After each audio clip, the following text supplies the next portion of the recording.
தன் குமாரர்கள் தவறான பிள்ளைகளாய் இருந்து அவர்கள் தவறு செய்வதை பார்த்து கொண்டிருந்த ஆசாரியரான ஏலி அவருடைய மனதில் பாவத்தையே பார்த்து பார்த்து பழகி கொண்டிருந்தார். அதன் விளைவாக அன்னாரம்மா ஜெபித்துக் கொண்டிருந்தாலும் அதை ஏலி தவறாக நினைக்கிறார். புரிந்து கொள்ளவில்லை. நம்முடைய பிதாவாகிய தேவனுடைய அன்பும் ஆண்டவராகிய இயேசு கிறிஸ்துவின் கிருபையும் சமாதானமும் உங்கள் அனைவரோடும் கூட என்றென்றைக்கும் இருப்பதாக. தலைப்பு: நான் உன்னை விட்டு விலகுவதும் இல்லை, உன்னை கைவிடுவதும் இல்லை. 1 சாமுவேல் 2ஆம் அதிகாரம். கர்த்தர் நீதியுள்ளவர், அவர் நீதியாய் இந்த உலகத்தில் நியாயம் தீர்ப்பார். ஒவ்வொரு மனிதன் செய்கிற நன்மைக்கும் தீமைக்கும் அவர் சரியானபடி நியாயம் தீர்க்கிற தேவனாயிருக்கிறார். நல்ல காரியங்கள் செய்யப்படும் பொழுது மனிதனை அவர் ஆசீர்வதிப்பதும், அவன் தீங்கு செய்யும் போது அவனுக்கு ஏற்ற நியாய தீர்ப்பை கொடுப்பதும் கர்த்தருடைய சுபாவமாய் இருக்கிறது. கர்த்தர் அக்கிரமக்காரர்களை தண்டிப்பார் என்பதற்கு இந்த வேத பகுதி அடையாளமாய் இருக்கிறது. ஒரு மனிதன் தவறு செய்ய தொடங்கும் போது கர்த்தர் பொறுமையாய் இருக்கிறார், மனம் திரும்புவதற்கு வாய்ப்பு கொடுக்கிறார். ஆனாலும் அவன் இருதயத்தை கடினப்படுத்தி மீண்டும் மீண்டும் தொடர்ந்து அதிகமாய் அவன் தீங்கு செய்யும் போது சமுதாயத்தை சுத்திகரிக்கும்படியாக கர்த்தர் அவனை தண்டிக்கிறார். இதற்கு அடையாளமாக இந்த வேத பகுதி இருக்கிறது. அன்னாளம்மா சாமுவேல் ஐயாவை தேவாலயத்தில் கொண்டு வந்து விட்டுவிட்டு சந்தோஷமாக கர்த்தரை துதித்து பாடுகிறார்கள். இதில் 10 வசனங்கள் 2ஆம் அதிகாரத்தில் கொடுக்கப்பட்டிருக்கிறது. கர்த்தரை புகழ்ந்து, நான் எளியவளாய் இருந்தேன், கர்த்தர் என்னை உயர்த்தினார் என்று கர்த்தருக்கு மகிமையை செலுத்துகிறார். கர்த்தருடைய வல்லமையை பறைசாற்றுகிறார். கர்த்தருடைய கிருபை மனிதனுக்கு எப்படி கிடைக்கிறது என்பதையெல்லாம் அன்னாளம்மா சொல்லுகிறார். அதற்கு அடுத்ததாக தேவாலயத்தில் அங்கு என்ன நடக்குகிறது? ஏலி தாத்தா மிகவும் வயது சென்றவரானார். சாமுவேல் ஐயா வளர்ந்தார். சாமுவேல் தீர்க்கதரிசி குழந்தையாய் இருக்கும் போது அங்கு சில சம்பவங்கள் நடக்கிறது. தேவாலயத்தில் கர்த்தருடைய கட்டளையின்படி ஜனங்கள் பலி கொடுக்க வரும்போது அந்த பலிகளில் கர்த்தருக்கு தகனித்தது போக மீதி எல்லாம் ஆசாரியனை சேரும் என்று கர்த்தர் சொல்லியிருக்கிறார். அங்கு ஆசாரிய பணி செய்கிறவர்களுக்கு அந்த சிறந்த அந்த மாமிசங்களை கொடுக்க வேண்டும் என்பது கர்த்தருடைய கட்டளையா இருக்கிறது. அதனால் லேவியர்கள், ஆசாரிய பணி செய்கிறவர்கள் சிறந்ததையே எடுத்து சாப்பிட்டு வந்தார்கள். கர்த்தருக்கு காணிக்கை செலுத்தியது போக மற்ற காரியங்கள் இவர்களுக்கு நிறைவாயிருந்தது. அப்படிப்பட்ட சூழ்நிலையில் ஏலி தாத்தா மிகவும் வயதானவராய் இருந்த சூழ்நிலையில் சாமுவேல் ஐயா அங்கு தேவாலயத்தில் பணி செய்து கொண்டிருக்கிறார். சிறு பிள்ளையாய் இருக்கும் போதே ஏலி தாத்தாவுக்கு உதவியாக சிறு சிறு வேலைகளை செய்து கொண்டிருக்கிறார். இப்படிப்பட்ட நிலையில் ஆசிரியரான ஏலியின் குமாரர்களான ஓப்னியும் பினகாசும் இருவரும் மகா அக்கிரமத்தை செய்கிறார்கள். அவர்கள் கர்த்தரை அறியாதிருந்தார்கள். பெயரளவிற்கு அவர்களுக்கு தேவாலயம் என்பது ஒரு வேலை ஸ்தலமாகவும் சம்பாதிக்கும் இடமாகவுமே அவர்கள் பார்த்திருக்கிறார்கள். கர்த்தரை அவர்கள் அறியாதிருந்திருக்கிறார்கள், உணர்வடையவில்லை. கர்த்தரை அவர்கள் விசுவாசிக்கவில்லை என்பதே இதன் பொருளாக இருக்கிறது. கர்த்தரை நம்பவில்லை, கர்த்தரை உணரவில்லை இவர்கள். இப்படிப்பட்ட சூழ்நிலையில் கர்த்தருடைய கட்டளையை மீறி நடக்கிறார்கள். அவர்கள் என்னவெல்லாம் செய்கிறார்கள் என்றால், அவர்கள் ஜனங்கள் அங்கு பலி கொடுக்க வந்து அந்த மாமிசத்தை வேக வைக்கும் போது தண்ணீரில் வேக வைத்த அந்த மாமிசங்களை இவர்களுக்கு கொடுப்பதற்கு, ஜனங்கள் கொடுப்பதற்கு முன்பாகவே ஆசாரியனுடைய வேலைக்காரன் வந்து, அதை நீங்கள் வேக வைத்து கொடுக்க கூடாது, நாங்கள் எண்ணெயில் பொரித்துதான் சாப்பிடுவோம் என்று, பொரிக்க வேண்டும் என்று, வேக வைக்காத பச்சையான மாமிசங்களை கொடுங்கள் என்று ஆசாரியனுடைய வேலைக்காரன் வந்து வாங்கி செல்வார். அது மட்டும் அல்லாமல் கர்த்தருக்கு பலி செலுத்துவதற்காக அந்த மாமிசங்களை வேக வைக்கும் போது அதன் கொழுப்பு முழுவதும் கர்த்தருக்கு கொடுக்கப்பட வேண்டும். ஆனால் அதையும் கொடுக்க விடாமல் கர்த்தருக்கு காணிக்கை செலுத்துவதற்கு முன்பாகவே ஆசாரியனுக்கு வேண்டும் என்று ஆசாரியனுடைய வேலைக்காரன் வந்து வாங்கி சென்று விடுவான். அதாவது அவன் ஒரு முக்கூறுள்ள ஒரு ஆயுதத்தை வைத்திருப்பான். ஒரு பெரிய ஃபோர்க் போல 3 கூராக உள்ள 3 கிளை கிளைத்த ஃபோர்க் போன்ற ஒரு மிகப்பெரிய ஒரு ஆயுதத்தை வைத்திருப்பான்.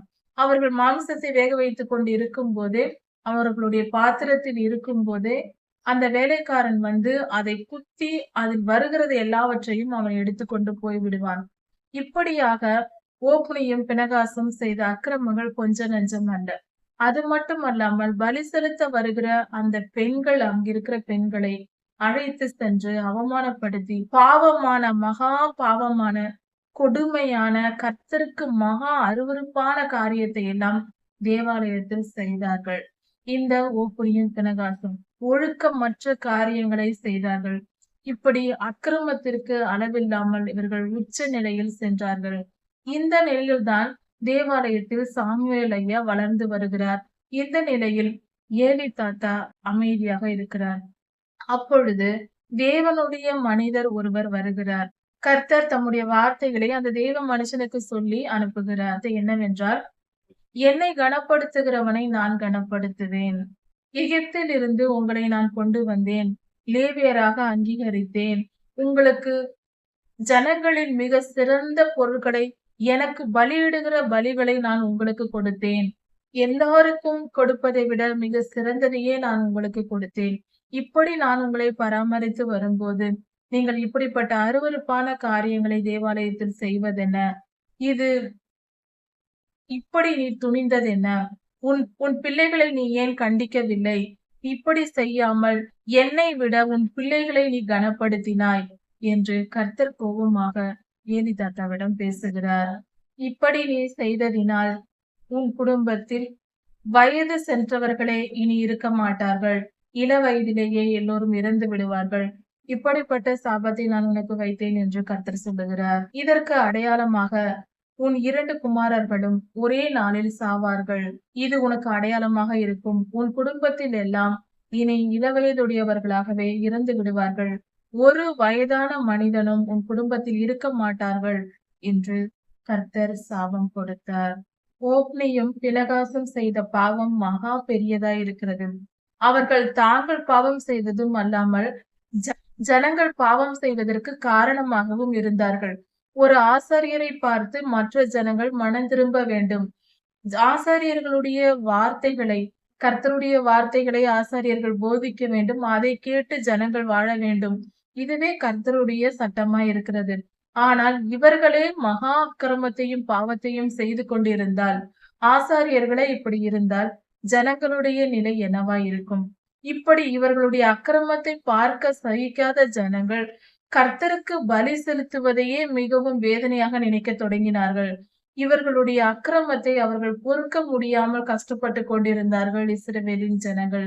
ஓப்னியும் பினகாசும் செய்தது அப்படிப்பட்ட மகா பாவமான காரியமாய் இருந்தது. ஓப்னியும் பினகாசும் செய்த பாவம் கொஞ்சம் நெஞ்சம் அல்ல. அவர்கள் கர்த்தருக்கு பலியிடும் போது அந்த கொழுப்பை எடுத்து கர்த்தருக்கு செலுத்துவதற்கு முன்பாகவே அந்த ஆசாரியனுடைய ஓப்னி பினகாசுடைய வேலைக்காரர்கள் வந்து அந்த முதலில் பலிகளை கேட்பார்கள். கர்த்தருக்கு செலுத்துவதற்கு முன்பே எங்களுக்கு கொடுங்கள் என்று கேட்பார்கள். அதற்கு ஜனங்கள் கொழுப்பை தகனித்து விட்டு கர்த்தருக்கு செலுத்துவ பலிகளை செலுத்தி முடித்துவிட்டு நாங்கள் உங்களுக்கு தருகிறோம் என்று சொன்னாலும் அதற்கு முன்பாகவே நீயே கொடுக்கிறாயா அல்லது நானே எடுத்துக்கொள்ளட்டுமா என்று கேட்டு மிரட்டி அவர்கள் கொடுப்பதற்கு முன்பாக, அதாவது கர்த்தருக்கு காணிக்கை செலுத்தும் முன்பாகவே இவர்கள் எடுத்துக்கொள்வார்கள். இது எப்படிப்பட்ட ஒரு காரியம் என்றால் கர்த்தருக்கு விரோதமான ஒரு செயலாய் இருக்கிறது. பாவம் முற்றி போயிற்று. கர்த்தருக்கு விரோதமாக கர்த்தருக்கு பயப்படுகிற பயம் என்ற பயம் ஒரு துளி கூட இல்லாமல், ஒரு பயபக்தி இல்லாமல் ஆசாரியராய் இருந்தும் கர்த்தரை அறியாமல் மகா அக்கிரமம் செய்தார்கள். இந்த நிலை வந்தபோதுதான் கர்த்தர் இப்படிப்பட்ட ஒரு நியாய தீர்ப்பை ஏலி தாத்தாவுக்கு சொல்லி அனுப்புகிறார். இதற்கு முன்பாகவே ஏலி முதலில் எச்சரிக்கிறார் தன் பிள்ளைகளை, நீங்கள் இப்படி செய்யாதிருங்கள் என்று எச்சரிக்கிறார். அப்படி ஏலி சொல்லும் போதும் அவருடைய வார்த்தைக்கு இவர்கள் செவி கொடுப்பதில்லை. இவர்கள் அக்கிரமத்தை இவர்கள் தொடர்ந்து செய்து கொண்டே இருக்கிறார்கள். அதை இவர்கள் பொருட்படுத்தவில்லை. இன்னொரு காரியம், அந்த சமயத்தில் சாமுவேல் ஐயா அங்கு இருந்தார். அவர் சிறு பிள்ளையா இருந்தார். அவர் வளர்ந்து வருகிற காலமா இருந்தது. ஒவ்வொரு வருடமும் அன்னாள் அம்மா வருடத்தில் ஒரு முறை வந்து தன் பிள்ளையை பார்த்துவிட்டு கர்த்தருக்கு பலி செலுத்த வரும்போது, சாமுவேல் ஐயாவுக்கு ஒரு சின்ன சட்டையை தைத்து கொண்டு வருவார்கள். அந்த சட்டையை கொடுத்து விட்டு போவார்கள். அது சணநூல் தரித்த ஏபோத்தை அணிந்து கொண்டு, அந்த சட்டையை அணிந்து கொண்டு சாமுவேல் ஐயா வளர்ந்து வந்தார். சாமுவேல் அங்கேயே இருக்கிறார் தேவாலயத்தில். இந்த அக்கிரமங்கள்லாம் நடக்கும் சூழ்நிலையில் தான் அவரும் வாழ்ந்து கொண்டிருக்கிறார். இவர் ஏலி தாத்தாவோடு பரிசுத்தமாய் வாழ்ந்து கொண்டிருக்கிறார். 1 சாமுவேல் 1ஆம் அதிகாரத்தில் ஏலி தாத்தா அன்னாள் அம்மா முதலில் குழந்தைக்காக கர்த்தரிடம் ஜெபித்து கொண்டிருக்கும் போது மது போதையினால் மயங்கி இருக்கிறார் என்று நினைத்து ஏலி தாத்தா முதலில் தவறாக நினைக்கிறார். அதன் பின்பு அன்னாள் அம்மா பேசுகிறார்கள், இல்லை நான் ஜெபித்துக் கொண்டிருந்தேன் என்று சொல்லுகிறார். அது போல ஒரு காரியத்தை நாம் கவனிக்க வேண்டும். இப்படிப்பட்ட தன் குமாரர்கள் தவறான பிள்ளைகளாய் இருந்து அவர்கள் தவறு செய்வதை பார்த்து கொண்டிருந்த ஆசாரியரான ஏலி அவருடைய மனதில் பாவத்தையே பார்த்து பார்த்து பழகி கொண்டிருந்தார். அதன் விளைவாக அன்னாளம்மா ஜெபித்துக் கொண்டிருந்தாலும் அதை ஏலி தவறாக நினைக்கிறார். புரிந்து கொள்ளவில்லை. முதலில் அவர்கள் எடுத்து சொன்னதும் புரிந்து கொண்டார், அவர்களை ஆசீர்வதித்தார். அதே போல 2வது முறையாக ஒரு முறை அன்னாள் அம்மா சாமுவேல் ஐயா தேவாலயத்தில் வளர்க்கப்பட்டு கொண்டு இருக்கும்போது அன்னாள் அம்மா வந்து மீண்டுமாக ஏலி தாத்தாவை வந்து சந்திக்கிறார். அப்படி வந்து பார்த்து விட்டு குழந்தையான சாமுவேலுக்கு சட்டை கொடுத்து செல்வதற்காக வருகிறார். அப்பொழுது ஏலியை பார்க்க வருகிறார். அப்பொழுது ஏலி அவர்களை ஆசீர்வதிக்கிறார். நீ கர்த்தருக்கு கொடுத்த குழந்தைக்கு பதிலாக கர்த்தர் உன்னை மேலும் ஆசீர்வதிப்பாராக என்று ஆசீர்வதிக்கிறார். அதன் பின்பு அன்னாள் அம்மாவுக்கு 3 குமாரர்களும் 2 குமாரத்திகளும் பிறந்தார்கள். சாமுவேல் ஐயாவுக்கு பின்பாக குழந்தை இல்லாத மலடியாயிருந்த அன்னாள் அம்மா 5 பிள்ளைகளை பெற்று மொத்தம் 6 குழந்தைக்கு தாயானார்கள். இது கர்த்தருடைய ஆசீர்வாதமாய் இருக்கிறது. கர்த்தர் பெரிய காரியங்களை செய்ய வல்லவர். காலம் தாழ்த்தி குழந்தை இல்லாமல் இருந்து பின்பு குழந்தை பிறப்பது இது தேவ செயலாய் இருக்கிறது. சில காரணங்களுக்காக கர்த்தர் குழந்தை பிறப்பை நிறுத்தி வைத்து அதன் பின்பு பிறக்க செய்கிறார். கர்த்தர் பெரிய காரியங்களை செய்கிறார். ஏலிக்கு பின்பாக தேவாலய பணியில் பரிசுத்தமாய் நடக்க வேண்டியவர்கள் ஓப்னியும் பினகாசும். அவர்களுடைய அக்கிரமத்தின் நிமித்தம் கர்த்தர் அவர்களை தண்டித்து சாமுவேல் ஐயாவை அங்கு தேவாலயத்திற்கு கொண்டு வருகிறார் தீர்க்கதரிசியாக. சாமுவேல் ஐயாவின் தகப்பன் எல்கானா லேவி கோத்திரத்தை சேர்ந்தவர். அப்படி இருக்க லேவியர்கள் தான் ஆசாரிய பணியில் ஈடுபட வேண்டும். சாமுவேல் ஐயா ஒரு லேவியராய் இருக்கிறார். இப்படி எல்லாவித நியமங்களும் பொருந்தும்படியாக தேவாலய பணிக்கென்று கர்த்தர் சாமுவேல் ஐயாவை அங்கு கொண்டு வருகிறார். கர்த்தர் பெரிய காரியங்களை செய்கிறார். ஒரு மனிதன் நல்லவனாக இருக்கும்போது, கர்த்தருக்கு கீழ்ப்படுகிறவனாக இருக்கும்போது அவனை ஆசீர்வதிக்கிறார். அந்த ஆசீர்வாதம் நிலைத்திருக்க வேண்டும் என்றால் அவன் நற்குணங்களை தொடர்ந்து கடைபிடிக்க வேண்டும். அவன் அக்கிரமம் செய்து விழுந்து போனால் கர்த்தர் அவன் ஆசீர்வாதத்தை எடுத்து விடுவார். இதற்கு ஆதாரமாக ஏலி ஐயாவின் குடும்பம் இருக்கிறது. அவர்கள் செய்த பாவத்தின் நிமித்தம் பரிசுத்த ஸ்தானத்தை அவர்கள் இழந்து போகிறார்கள். ஓப்னியும் பினகாசும் ஒரே நாளில் மரணம் அடைகிற ஒரு சூழ்நிலை உருவாகிறது. இப்படியாக கர்த்தருக்கு பிரியமாய் நாம் நடப்பது மிகவும் முக்கியம். கர்த்தரால் நாம் ஆசீர்வதிக்கப்பட்டவர்களாய் இருந்தால் நாம் தொடர்ந்து அந்த ஆசீர்வாதத்தை பெற்று கொண்டிருக்க வேண்டும் என்றால், அதை பத்திரப்படுத்தி வைத்திருக்க வேண்டும் என்றால், எப்பொழுதும் கர்த்தருடைய ஆசீர்வாதத்திலேயே வாழ வேண்டும் என்று விரும்பினால் நம்மிடத்தில் பரிசுத்தம் இருக்க வேண்டும். அதில் கர்த்தருக்கு பயப்படுகிற பயம் இருந்தால் மட்டுமே வரும். அதை புரிந்து கொண்டு கர்த்தருக்கு பயந்து கீழ்ப்படிந்து பரிசுத்தமாய் வாழ்ந்து கர்த்தருடைய ஆசீர்வாதத்தை பெற்றுக்கொண்டு அதை நிரந்தரமாக பெற்றுக்கொண்டு நாம் வாழ்வோம். கர்த்தர் உங்களை ஆசீர்வதிப்பாராக. இதன் தொடர்ச்சியை அடுத்த செய்தியில் பார்க்கலாம். மாரநாதா.